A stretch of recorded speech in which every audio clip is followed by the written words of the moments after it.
무엇보다 대장 용종이나 초기 대장암은 대부분 증상이 없기 때문에 발견하는 즉시 꼭 제거가 필요합니다. 괜찮겠지 하고 넘기다 보면 골든타임을 놓칠 수 있습니다.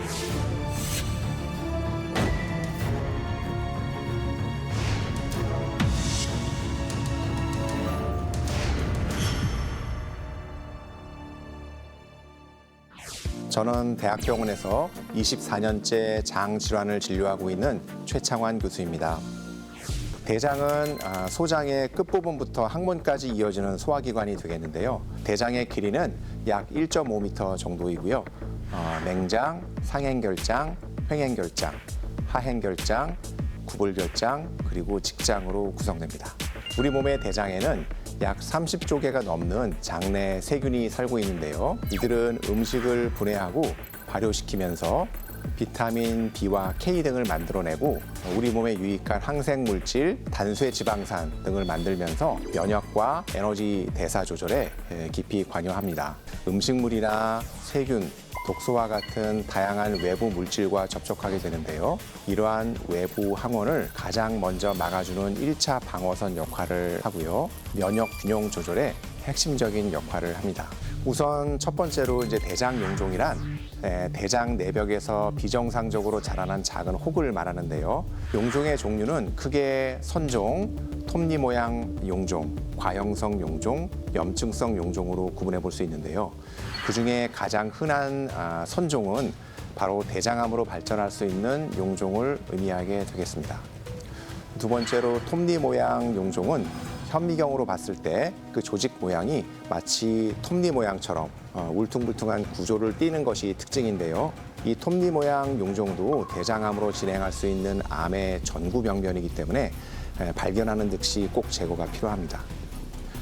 과형성 용종은 점막세포가 과도하게 증식해서 발생하는 용종이 되겠고요. 주로 장의 아랫부분 직장이나 구불결장에 한 5mm 이하의 작은 크기로 발생하게 됩니다. 대부분 암으로 발전하지 않는다는 특징이 있고요. 마지막으로 염증성 용종은 궤양성 대장염이나 크론병과 같은 염증성 장질환 환자에서 주로 발생하는데요. 염증이 가라앉고 점막이 회복되는 과정에서 만들어지고요.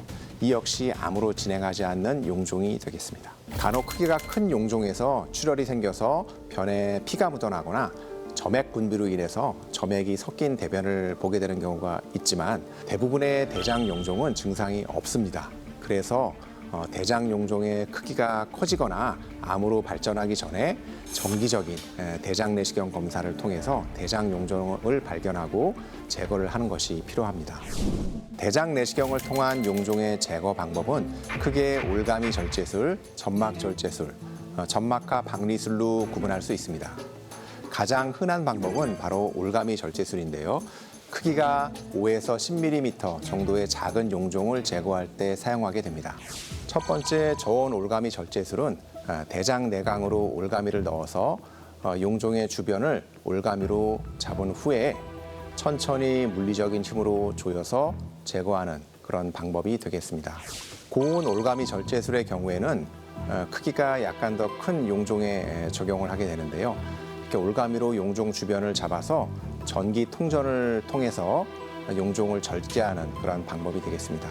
다음은 내시경 점막 절제술이 되겠고요. 이렇게 1cm 이상의 큰 용종의 경우에는 점막하 용액으로 용종 밑을 부풀린 후에 올가미로 열어서 용종을 크게 이렇게 잡고 천천히 조여서 전기 통전을 통해서 용종을 제거하게 됩니다. 점막하 박리술은 2cm 이상의 큰 용종이거나 아니면 초기 대장암이 의심되는 경우에 시행하는 방법이 되겠고요. 이렇게 용종 주변으로 넓게 점막하 용액을 주입하고 전기 나이프로 절제를 하는 그런 장면이 되겠습니다. 굉장히 큰 용종이기 때문에 시간도 많이 걸리고 용종의 점막하층을 이렇게 조금씩 전기 나이프를 이용해서 제거하고 있는 그런 영상이 되겠습니다. 그렇다면 대장 용종이 생길 위험이 높은 요인에는 어떤 것들이 포함될까요? 첫 번째는 바로 연령이 되겠습니다. 나이가 들수록 대장 점막의 세포가 여러 번 손상되고 재생되면서 돌연변이가 생길 확률이 높아지게 됩니다. 따라서 특히 50세 이후부터는 선종의 발생 확률이 급격하게 높아지게 되고요. 두 번째는 유전적 소인이 되겠고요. 가족 중에 대장 용종이나 대장암의 병력이 있는 경우에 바로 선종이 생길 가능성이 더 높아지게 됩니다. 네, 세 번째는 식습관과 생활 습관인데요. 고지방, 고칼로리 식단과 붉은 고기, 그리고 가공육의 과도한 섭취가 대장 손종의 발생과 관련이 있을 수 있습니다. 또한 생활 습관도 밀접한 관련이 있는데요.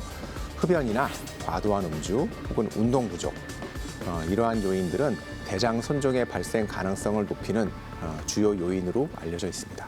최근 여러 질환에서 주목받고 있는 치료 방법 중에 하나가 바로 대변 이식인데요. 대변 이식이란 건강한 사람의 대변 속의 유익균을 채취해서 정제한 후에 이를 환자의 장 내로 주입해주는 장내 미생물 균형을 회복시키는 치료 방법이 되겠습니다. 현재까지 효과가 명확하게 입증된 질환은 클로스트리디 오이데스 디피실이라는 세균 감염인데요. 항생제를 복용하는 경우에 이런 항생제 때문에 장내 세균의 균형이 깨져서 이로 인해 심한 설사와 대장염을 일으킬 수 있습니다. 이 세균 감염이 잘 낫지 않거나 재발하는 경우에 바로 대변 이식 치료를 시행하게 되는데요. 대변 이식을 시행하는 방법은 대장 내시경을 통한 장내에 주입하는 방법, 또한 위내시경을 통해서 십이지장 내로 주입하는 방법, 그리고 캡슐 제제를 경구로 복용하는 방법도 있습니다. 현재 십이지장에 내시경이 도달되어 있는 상태가 되겠고요.